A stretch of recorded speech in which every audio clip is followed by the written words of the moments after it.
And baby, these girls today, they got y'all figgity up, okay?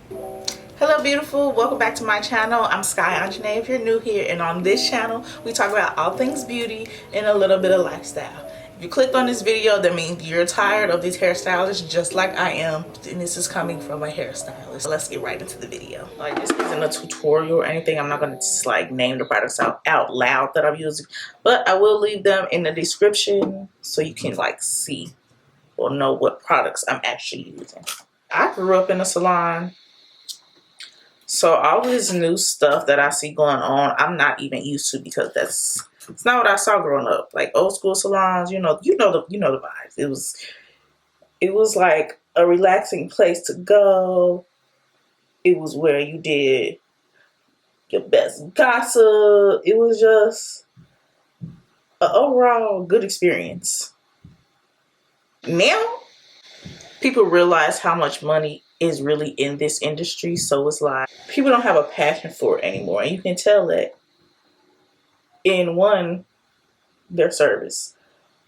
I hear so many horror stories about these girls' customer service. Everything is digital now, which I hate that. Like my mom, she, like I said, old school, appointment book, call, you communicate with each other, get your appointments down, stuff like that. No, everything is digital. You don't even get to feel the hairstylist out really before you book with them. Like, you're really going based off work, which, I mean, it's fine. Obviously, they have to have good work, but what happened to the service part? Because I think people forgot this is still a service-based industry. So you have to have good service. That's going over a lot of their head. And one of the main things about service that I hear far too often than I would like, but it's not me, so I can't tell people how to run their business. Y'all already know what I'm about to say. Shampooing and blow drying. When did sanitation go out the window? When did spa, salon, atmosphere go out the window? I, for one, that's my favorite part of the service for my clients. One, because I actually have a passion for it, so I like watching my clients when I'm shampooing them. That's gonna be so weird, y'all, if y'all watching this. I'm not watching y'all like that. But I'm watching to make sure, like, your facial expressions, if they're actually enjoying the shampoo, like watching their eyes roll back or watching that subtle smile, because I'm literally making them feel great. I'm gonna do this other eye, then I'm gonna spin back around back to what I had to say. So yeah, my client's reaction tells me that I'm doing what I'm supposed to be doing. Also, as a professional, the shampoo bowl is where you learn everything you need to know about your client's hair in the shampoo bowl. So their porosity, you can see how dry or moisturized their hair is. You pretty much see the overall health of their hair at the bowl. So why are we shampooing hair?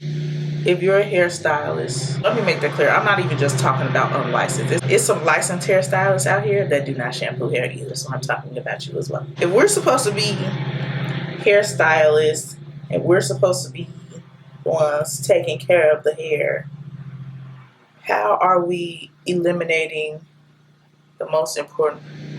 We're the hairstylists. We're the hairstylists. We take care of the hair. We find out how the health of the hair from the shampoo we're not shampooing. Does not compute.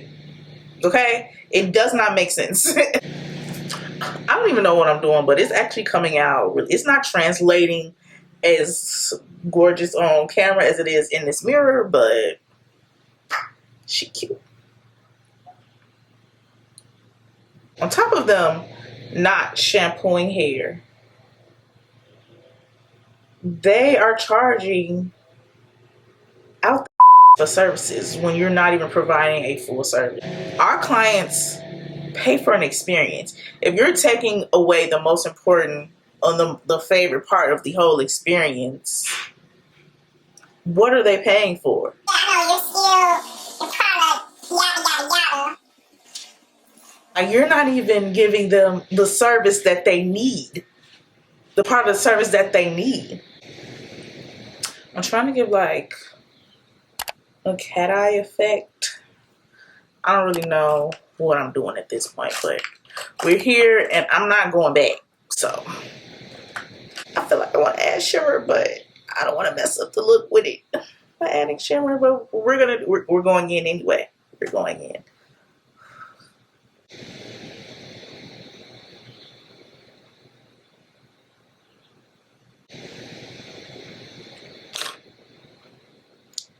I don't want a lot of shimmer, so I'm gonna add it right there and blend it out with the brush. I use that purple.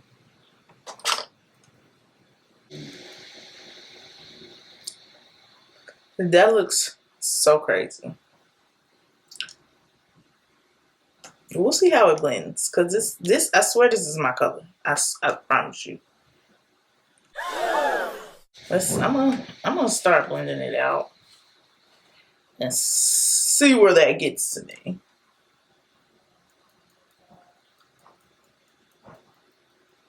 Okay, it's not bad. Okay. It is not full coverage though.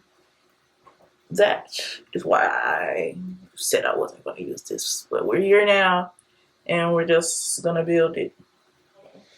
So, like I said, we're talking about their service here. And they're also charging extra to style hair. Yeah. That is like just amazing to me. Like, that you all pay your money to these people. But yeah, no, I saw a hairstylist and she actually was all going around on Facebook about her booking site. And on her booking site, I think it was like, if you wanted to sew in, obviously you come shampooed and blow dry because that's the new thing now. So obviously that was there. And then it's when you get to the sew in part, it says like it was the option to either buy her bundles or, you know, bring your own.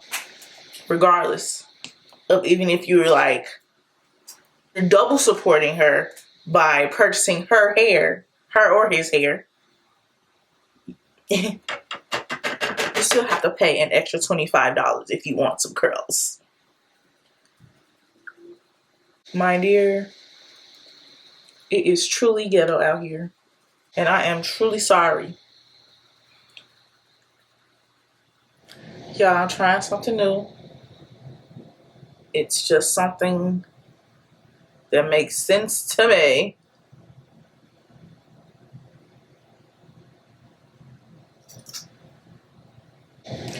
I also want to get into these rules. I do understand rules. I do have some rules myself, but they're getting a little out of hand. They're getting a little ridiculous. They're getting a little money hungry. I'll chat with y'all while I let this sit and dry up a little bit because it blends better when you let it dry. But yeah, no, like I said, I get the rules. I do understand because some clients, they take you there. But the rules when it comes to like rules that apply to you, well, that applies to you as the client and not necessarily the hairstylist, that's when it becomes a problem. You can't charge a late fee and then be late for your own client's appointment. How does that work? Because you expect them to respect your time, but you're not respecting their time.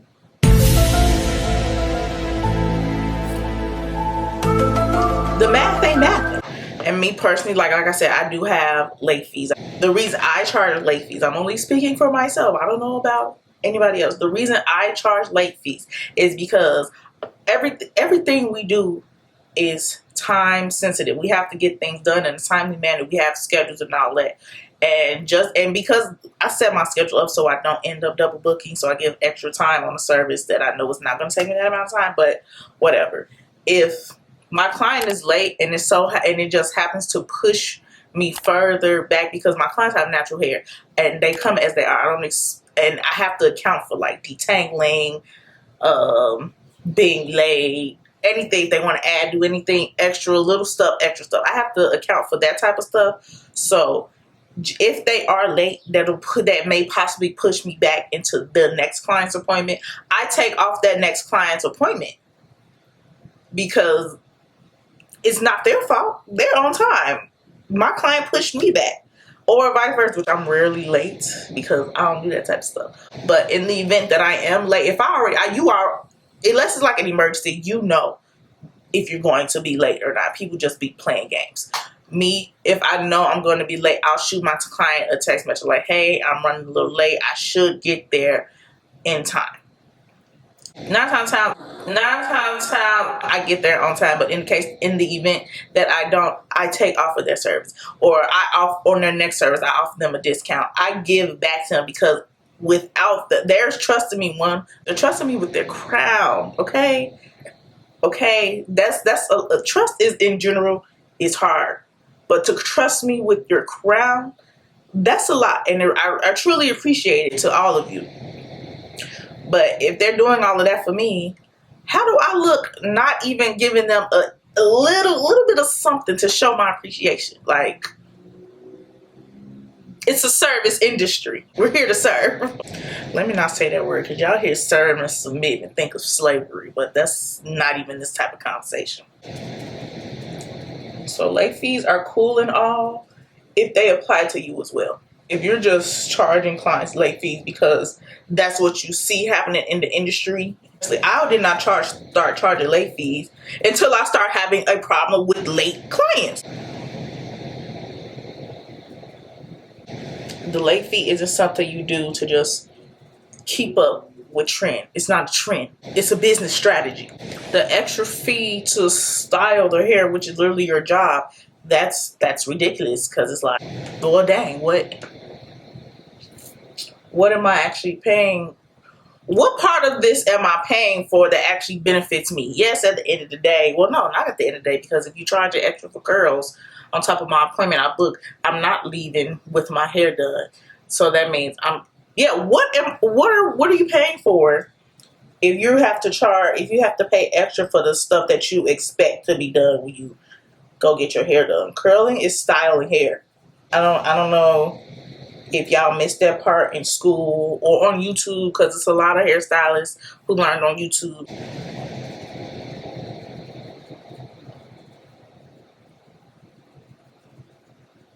When we talk about styling the hair, especially in cosmetology school, that's the part where we get to actually doing the details. So like curls, cuts, things like that. Those are part of styling the hair. Everything else is prep, sanitation, health, all of that stuff. So if you're charging extra to style the hair, you're not a hairstylist.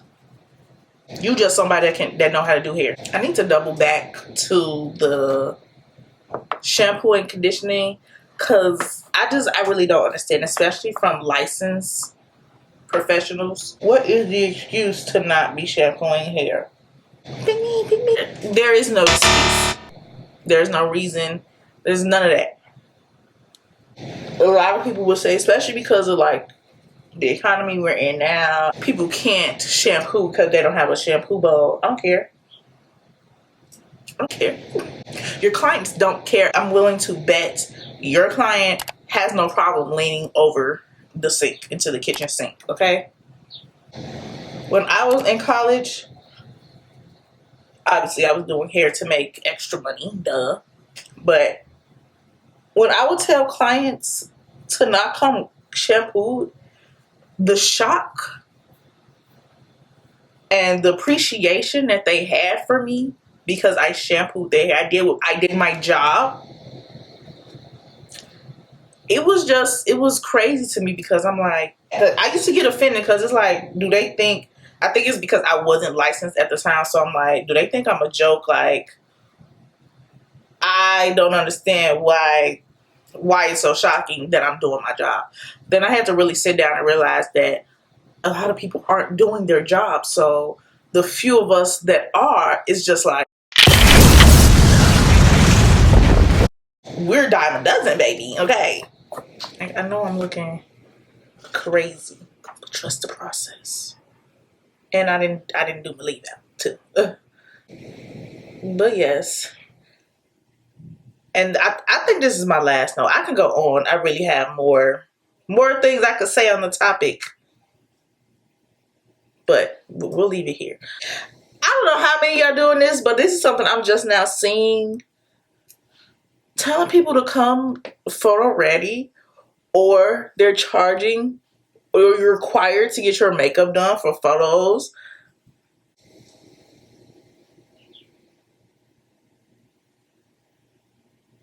Girl, wait. No. No. No, ma'am. I get it. I do get it. We are in the world of social media. Everything is content. Everything is content. I get it. Not if you have to exploit your clients. What if they don't want their makeup done? What if they don't even want photos taken? Does anybody consider that? My clients are baddies, so I don't even have to worry about no makeup, okay? Okay? I think the whole makeup thing is truly ridiculous. Like, and you're not even gonna wash my hair, but you want me to come and pay, or come with makeup on. First, you shouldn't be coming to any hair appointment with makeup on, but whatever. But then you gonna charge me extra for you to put makeup on me so you can post a picture? If my hair looks good, that's the focus of the picture. If anything, my makeup, like, let's say you do my makeup better than my hair. Now the focus is on the makeup and not the hair. Now you look silly. I know I said that was my last point, but I got one more. I'm gonna do my lashes and stuff off camera, then come back, finish, so I can finish my last point. And yeah, so the girls are mean. I don't know what's going on. I don't know where the passion got lost at, but the girls act like they don't want to do their job. They're making it really hard for us who actually love what we're doing and want to actually do this for a good reason. They're making it bad for us. They're giving us a bad name, and it just kind of sucks to see like this profession that is so filled with like creativity, was filled with passion, just to see it like turn like this. So oh well, what can you do? So clients, we're gonna get to clients as well, because some of them be tripping. Okay, they do think they own us, but that's another story for another video. Thank you all so much for watching this. If you made it all the way to the end, I appreciate it. That means you like what your girl had to say and you like this video. So go ahead, give it a thumbs up while you're at it, just in case you forgot in the midst of me, you know, ranting about stuff you probably feel the same way about, you know. And I'll see you in the next video.